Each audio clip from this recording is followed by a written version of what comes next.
உங்கள் முன்பு சமர்ப்பிக்கின்றோம். தன்னை பிஷப் என்று சொல்லிக் கொள்ளும் இந்த Godfrey Nobel Jesus saves ministry என்ற பெயரில் அறக்கட்டளை ஒன்றினை நிறுவி திருநெல்வேலி மாவட்டம் எட்டேரி என்ற கிராமத்தில் 3 ஏக்கர் நிலத்தில் சிறு ஆலயம் அமைத்து தன்னை பிஷப் என அழைத்துக் கொண்டு பிஷப் ஆடை உடுத்திக் கொண்டு பலரை ஏமாற்றி பிழைப்பு நடத்தி வருகிறார். இவரது மனைவியின் பெயர் அருள்மதி இயேசுவடியார். இவர் திருமதி ஜாய்ஸ் லாசரஸின் சொந்த தங்கை. மோகன் சி லாசரஸ் மீது இந்த காட்ஃப்ரே நோபலுக்கு ஏன் இந்த கோபம்? இவ்வளவு அபாண்டமான பொய்களை வார்த்தை ஜாலத்தோடு சொல்ல காரணம் என்ன?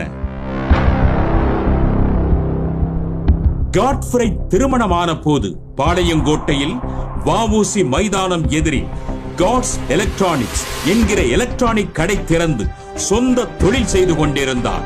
வியாபாரத்தில் பெரும் நஷ்டம் ஏற்பட லட்சக்கணக்கான ரூபாய் கடன் ஏற்பட்டது.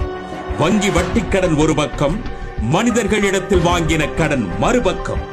வங்கி அதிகாரிகள் பணம் திரும்ப செலுத்தும்படி அவரை நெருக்கினர். காட்ஃப்ரே மோகன் சி லாசரஸிடம் 2,10,000 ரூபாய் உடனே வேண்டும் என கேட்டு கடிதம் எழுதினார். ஊழிய பணத்தை கடனாக கொடுக்க முடியாது என்று மோகன் சி லாசரஸ் மறுத்துவிட்டார். இதுதான் காட்ஃப்ரேயின் முதல் கோபம். இதற்கு என்ன ஆதாரம் என்று கேட்கிறீர்களா?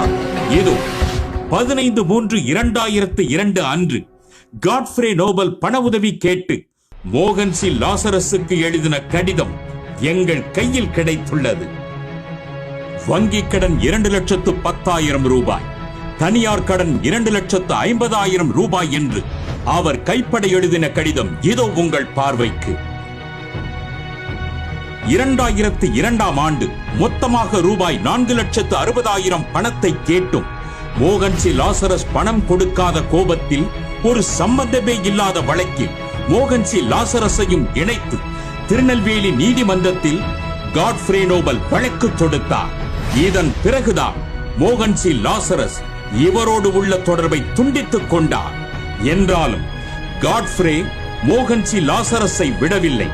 நான் தவறு செய்துவிட்டேன், என்னை மன்னியுங்கள் என்று மோகன் சி லாசரஸுக்கு கைப்பட கடிதம் எழுதினார்.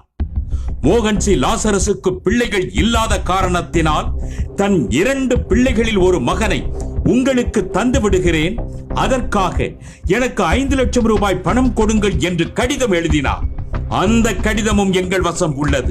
தன் மகனை விலை பேசின காட்ஃப்ரே நோபலின் திட்டத்திற்கு மோகன் சி லாசரஸ் சம்மதிக்காதபடியினால் இன்னும் அவர் மீது கோபம் உண்டானது.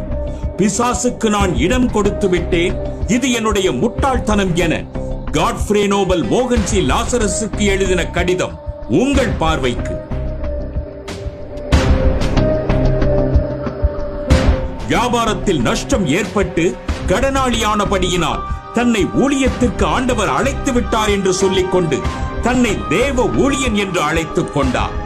ஏழை குழந்தைகளை வைத்து அனாதை விடுதி ஆரம்பித்தார். பாளையங்கோட்டையில் இந்த அனாதை குழந்தைகளுக்கு சூடு வைத்து வேதனைப்படுத்தினபடியினால் இவர் மீது வழக்கு பதிவு செய்யப்பட்டு ஜெயிலிலும் அடைக்கப்பட்டார்.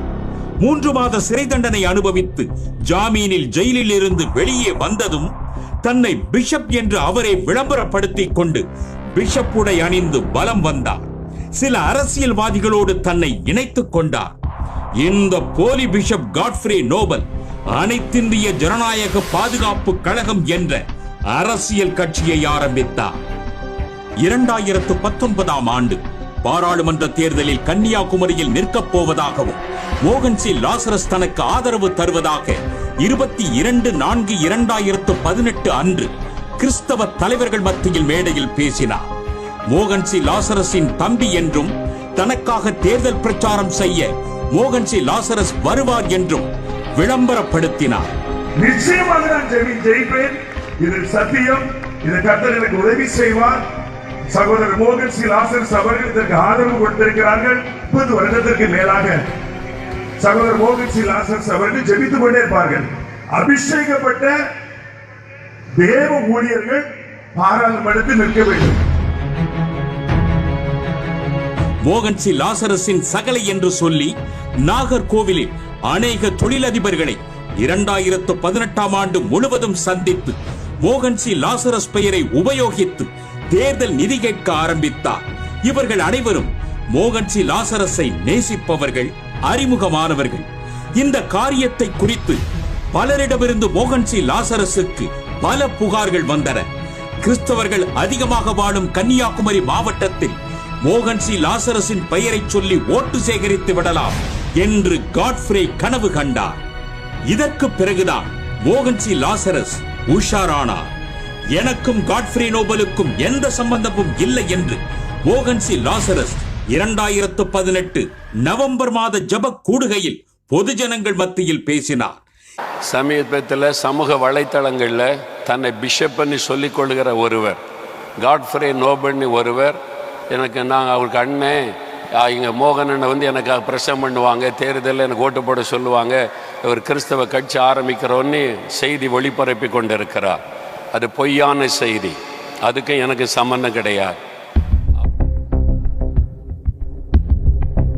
இதற்கிடையில் மோகன்சி லாசரஸோடு தன்னை இணைத்துக் கொள்ள பல முயற்சிகள் செய்தார். இதற்கு மோகன்சி லாசரஸ் கடைசி வரை இடம் கொடுக்கவில்லை. காட்ஃப்ரேயின் திட்டம் தோற்றது. தன் மனைவி என்று சொல்லிக் கொள்ளும் அருள்மதியை தூத்துக்குடியில் தேர்தலில் போட்டியிட முயற்சி செய்தார். அந்த திட்டமும் நிறைவேறவில்லை. காட்ஃப்ரே நோபல் பல தடவை தன் மனைவி பிள்ளைகளை அடித்து விரட்டின சம்பவங்களை குறித்து கேள்விப்பட்டோம். தன் மனைவி மற்றும் பிள்ளைகளை நடுத்தெருவில் அடித்து விரட்டின சம்பவங்கள் அவர்கள் குடும்பத்தாருக்கு நன்கு தெரிந்ததை. இவர் தனது மனைவியிடம் விவாகரத்து கேட்டு 2010 தொடரப்பட்ட வழக்கில் 22/12/2014 நீதிமன்றத்தால் விவாகரத்து வழங்கப்பட்டது. நீதிமன்ற விவாகரத்து நகல் இதோ உங்கள் பார்வைக்கு. தன்னுடைய மனைவியை விவாகரத்து செய்த காட்ஃப்ரே நோபல் விவாகரத்து செய்த தனது எக்ஸ் மனைவியை சுயலாபத்திற்காக சேர்த்துக் கொண்டு வாழ்கிறார். இந்த செயல்கள் எல்லாம் இவர் ஒரு வக்கிர புத்தி தன்மை கொண்டவர் என்பதற்கு ஒரு எடுத்துக்காட்டாகும்.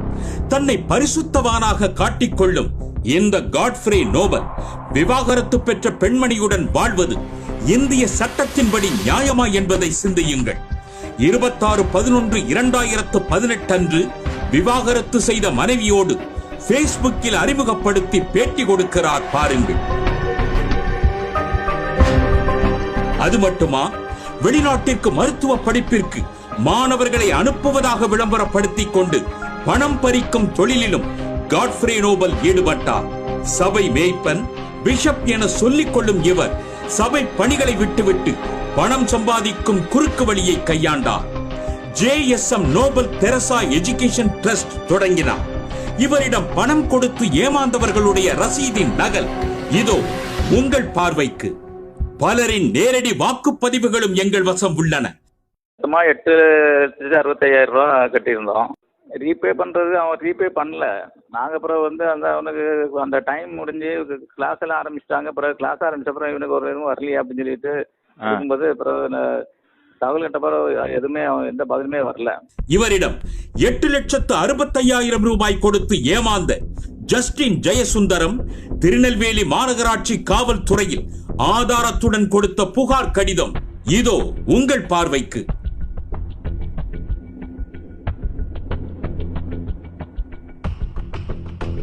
பணம் கொடுத்து ஏமாந்தவர்கள் பணத்தை திருப்பி கேட்டால் அரசியல்வாதிகளுடைய பெயரை சொல்லி மிரட்டி வந்தார். இது எல்லாவற்றிற்கும் ஒருபடி மேல் சென்று 28/8/2014 அன்று காட்ஃப்ரே நோபல் தன் மனைவி அருள்மதி இயேசுபடியாள் மற்றும் மகன் ஈஃப்ரென் பிளசன் நோபல் ஆகியோரின் துணையோடு நோய்வாய்ப்பட்டு பலவீனமாக சுயநினைவு இல்லாமல் மேலப்பாளையம் ஜெயக்குமார் மருத்துவமனையில் சிகிச்சை பெற்று வந்த தனது மாமியார் திருமதி கமலம் அம்மாளை ஸ்கேன் எடுக்க சொல்வதாக ஆஸ்பத்திரியில் சொல்லிவிட்டு அவரை தூக்கிக் கொண்டு முரப்பநாடு சப் ரெஜிஸ்டர் அலுவலகத்தில் சார் பதிவாளருடன் கூட்டாக சதி செய்து ஏற்கனவே தயார் செய்து வைத்த செட்டில்மெண்ட் பத்திரத்தில் சுயமாக சிந்திக்க முடியாமல் மரண படுக்கையில் இருந்த கமலம்மாளின் கைரேகையை பிரட்டி தன் மகன் ஈஃப்ரென் பிளசன் நோபல் பெயருக்கு குடும்ப சொத்தை செட்டில்மெண்ட் பத்திரம் எழுதி மற்றும் உயில் பத்திரம் எழுதி மோசடி செய்து குடும்ப சொத்தை ரெஜிஸ்டர் செய்து அபகரித்தார். தன் மகன் பெயரில் பதிவு செய்யப்பட்ட பத்திரத்தின் நகல் உங்கள் பார்வைக்கு.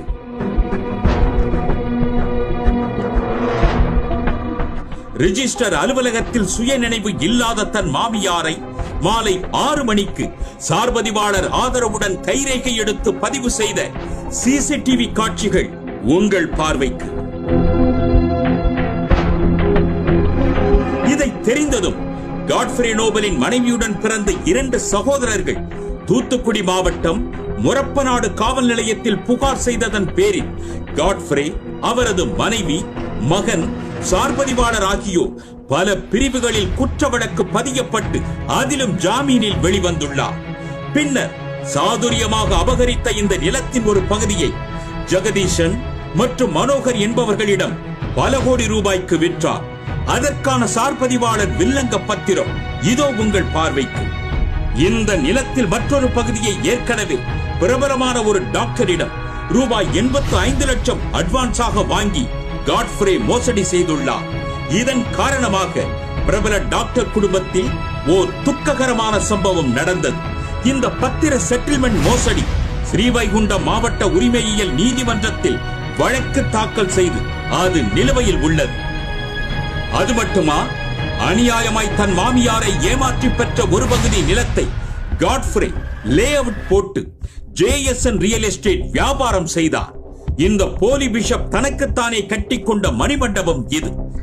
எனக்காக கட்டி ஆயத்தமாக்கப்பட்ட அந்த நினைவு மண்டபம், அதாவது என்னை மரித்த பிறகு என்னுடைய சடலத்தை வைப்பதற்கு ஏற்கனவே நான் ஆயத்த பண்ணி வைத்த அந்த இடத்திற்கு முன்பாக நாங்கள் இருந்து இவரது மோசடிகளை விமர்சித்து பல பத்திரிகைகள் இவரை பற்றி கவர் ஸ்டோரி எழுதினார்கள். அப்படி இருந்தும் இவர் திருந்தவில்லை. தன்னை ஊழியக்காரன் என்று சொல்லிக் கொள்ளும் இந்த காட்ஃப்ரே 2019ஆம் ஆண்டு வேலூர் மற்றும் மும்பை சவுத் சென்ட்ரல் பாராளுமன்ற தொகுதி மற்றும் நாங்குநேரி இடைத்தேர்தலில் தேசிய மக்கள் சக்தி கட்சி சார்பாக நின்று படுதோல்வி அடைந்தார். ஒரு சபை மேய்ப்பனுக்கு இந்த பிழைப்பு தேவைதானா? இவர் தேர்தல் ஆணையத்திடம் தனக்கு 26.8 கோடி ரூபாய் சொத்துக்கள் உள்ளதாக ஆவணங்களை சமர்ப்பித்தார். இதோ அந்த தகவல். திடீரென இவ்வளவு சொத்து இவருக்கு எங்கிருந்து வந்தது? கொஞ்சம் யோசியுங்கள். ஒரு சிற்றாலயமே கொண்ட காட்ஃப்ரே நோபல் தனக்கு 232 கிளை சபைகள் உள்ளதாக புழுகுகிறார். இது போக எங்கெல்லாம் உங்களுக்கு திருச்சபைகள் இருக்கு? அதாவது தமிழ்நாடு முழுவதும் 232 திருச்சபைகள் இருக்குது. தனது கிளை சபைகளின் பட்டியலை விலாசத்தோடு காட்ஃப்ரே வெளியிட முடியுமா? முடியாது. இது பச்சை பொய். அது மட்டுமா, நெல்லை மாநகரில் பிளாஸ்டிக் ஒழிப்பு விழிப்புணர்வு மாரத்தான் ஓட்டப்பந்தய திட்டம் என அறிவித்து காட்ஃப்ரே நோபல் தன் JSM அறக்கட்டளை மூலம் பல லட்சம் ரூபாய் ஊழல் செய்தார். VM சத்திர கிராம நிர்வாக அலுவலர் மற்றும் அரசு அதிகாரி பதிவு செய்த 2 FIR நகல் இதோ உங்கள் பார்வைக்கு. இந்த காட்ஃப்ரே நோபல் எந்த நேரமும் கைது செய்யப்படலாம். இந்த காட்ஃப்ரே நோபல் பற்றி திடுக்கிடும் பல தகவல்கள் எங்கள் வசம் உள்ளன. இனி ஒவ்வொன்றாக வெளியிடுவோம். பொறுத்திருந்து பாருங்கள். உண்மையே வெல்லும். கண்ணால் காண்பதும் பொய், காதால் கேட்பதும் பொய், தீர விசாரிப்பதே மெய்.